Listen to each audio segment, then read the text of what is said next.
All right, welcome to this explainer. Today we're diving into what is honestly one of the most hotly debated topics in the modern kitchen, the air fryer versus the microwave. Seriously, if you've ever found yourself chewing on a rubbery slice of leftover pizza, crying over soggy French fries, or staring at a surprisingly high electricity bill, well, you might just be choosing the wrong appliance for the wrong task.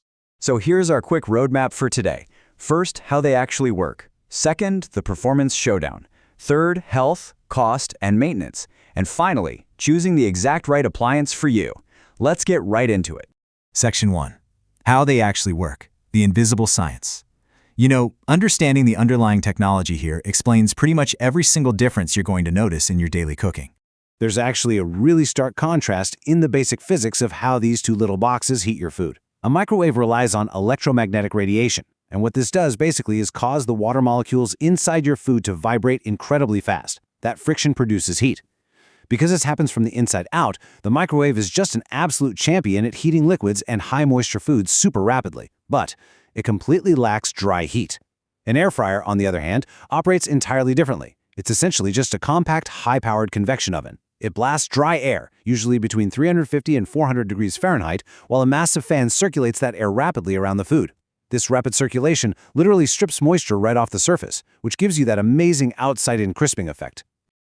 Moving on to Section 2, the performance showdown, speed versus texture. Let's see how this foundational science creates a massive ripple effect across, well, all your cooking and reheating. Okay, because the microwave relies on vibrating water molecules instead of dry heat, it's the undisputed king of speed. I mean, it can take a cold bowl of soup to piping hot in under 2 minutes without breaking a sweat. It melts butter beautifully, steams vegetables perfectly, but this is exactly why it totally fails at texture. If you toss leftover pizza or fries in a microwave, the moisture has absolutely nowhere to go. You don't get a crisp surface. Instead, you're stuck with chewy crusts and mushy breading. The microwave makes food hot for sure, but it simply cannot create a crispy texture. And that brings us to the air fryer, which exists basically to solve that exact texture problem. By blasting dry, circulating heat all over the surface of your food, the air fryer triggers what's known as the Maillard reaction. Now, this is the chemical process responsible for browning and developing all those deep, savory flavors we love in roasted or fried foods. That's why the air fryer is the undisputed king of crunch. It can perfectly restore a piece of leftover fried chicken or take frozen mozzarella sticks and give them this gorgeous deep-fried golden brown texture using barely any oil at all. Sure, it takes a little longer than a microwave. For that texture, it is absolutely worth the wait. All right, Section 3, Health, Cost, and Maintenance. The hidden nuances. We're going to dissect the raw data around running costs, energy efficiency, and some of the most common health questions people have. Let's talk about your electricity bill for a second. The numbers here tell a really fascinating and honestly somewhat jarring story for simple tasks like reheating leftovers. While an air fryer draws a lot of power, we're talking up to 1800 watts, it also has to run much longer to get the job done. Reheating leftovers in an air fryer might take 10 minutes and use about 0.23 kilowatt-hours of energy.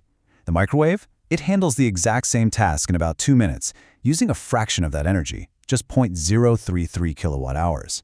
So in a direct, head-to-head speed battle for reheating, the microwave is significantly cheaper to run per use, period. But hold on, because that's not the whole story. To be fair, you have to consider what we call the oven replacement factor. If you run a 1400-watt air fryer daily for half an hour, it might cost you around £87 a year. And yeah, while that's more than a microwave, it is actually dramatically cheaper than firing up a traditional full-size electric oven just to roast a small handful of veggies or cook 2 chicken breasts. Air fryers just don't need those massive preheating times. So while the microwave wins the direct energy contest, the air fryer wins decisively against the large oven it's usually replacing. Now, when it comes to health, we really need to clear up some widespread anxiety, because one of the most common myths out there is that microwaves make your food radioactive or pose some kind of severe health risk. Well, you can rest easy because the data is incredibly clear on this. Microwaves rely on non-ionizing waves, and non-ionizing radiation simply causes molecules to vibrate to create heat. It literally does not have the energy required to alter or damage your DNA. Unlike ionizing radiation, like X-rays, there is zero meaningful radiation risk when a microwave is used as intended. And as for air fryers, they don't use radiation at all. They just use a metal heating element and a fan, much like a standard space heater. So that brings us to nutrition. Is the air fryer just universally the healthier appliance? Well, the answer is It depends on what you're trying to achieve. If your goal is to dramatically drop your fat intake by swapping deep-fried foods for air-fried foods, then yes, absolutely, the air fryer is a massive win. But the nutrient battle itself, that's actually far more nuanced than most people realize. Actually, research shows that because a microwave cooks food so incredibly fast, and without that high-heat browning, it retains more water-soluble vitamins in things like veggies compared to boiling or even prolonged air frying. Plus, the microwave generally avoids the formation of acrylamide. That's a chemical compound tied to extended high-temperature cooking and surface browning of starchy foods like potatoes. While air fryers dramatically reduce acrylamide compared to deep frying, the microwave's lack of a crisping mechanism means it rarely produces those browning byproducts at all. So surprise, for pure vitamin retention in veggies, the microwave actually holds a slight edge. Section 4. Choosing the right appliance. The lifestyle match. Okay, we've covered the science, the performance, and the data. Now, how do these distinct tools actually fit into your specific daily routines? Think of this as your ultimate cheat sheet for exactly when to deploy each appliance. You want to reach for the microwave when you need to quickly defrost meat, heat up a bowl of soup, steam broccoli, or make some oatmeal. It handles liquids effortlessly. But reach for the air fryer when you want to transform frozen fries into crispy perfection, bring yesterday's pizza back to life with a crunchy crust, or get that deep-fried texture on chicken wings without a giant vat of hot oil. They really are masters of completely different domains.